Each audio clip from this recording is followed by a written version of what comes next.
Welcome back to MBE. Today I'm going to discuss power adder exhaust valves. So power adder exhaust valve 101.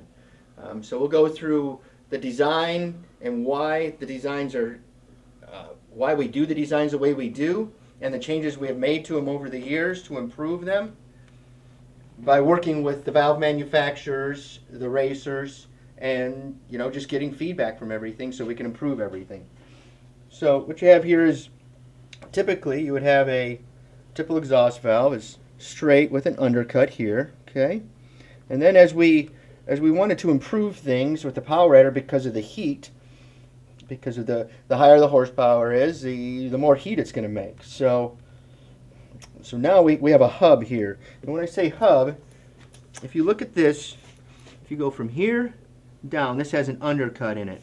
And if you see, this hub starts where that undercut starts over here. And now this comes out further. And what that does, that creates mass. The mass is not to make the valve stronger. The mass is to dissipate the heat so the valve will not bend. Okay, so in years past, you would see a dish. Okay, we have completely gotten away from that.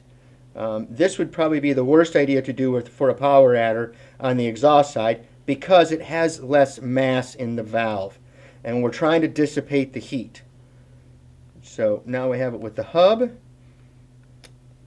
and now it has mass. And so what happens is this is, as you get down to the end of the track, you're getting to the finish line. Well, what happens is these bend because there's not enough mass to dissipate the heat. So with this, it'll absorb more heat. And that's what we're trying to do so the valve stays straight. So once we did that, the valves would come back after a run and they would be straight.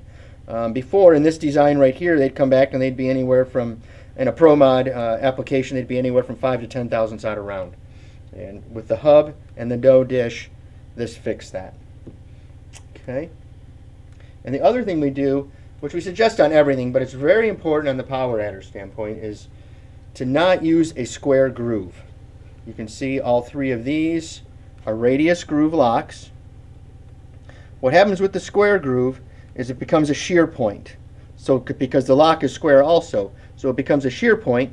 And sometimes what you'll see this is very common in the top fuel stuff because they refuse to change to the bead locks, which we have no idea why, because they probably blew off about 40 bodies because of this. They were trying to save a buck or two. Okay, so it became kind of frustrating. So now they all run bead locks, and now they don't shear, and now the exhaust valve doesn't end up in the bottom of the oil pan, and the body stays on the cars more often. So that's very important to not run a square groove lock. And actually, it's important on pretty much every application. With a radius groove, you don't have to take a file to them to get them out. You don't have to take sandpaper to them.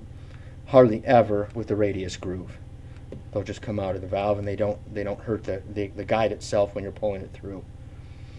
So those are the basics of exhaust valve power adder 101. I hope this was informative for you, and hope you enjoyed it. Thank you for joining us.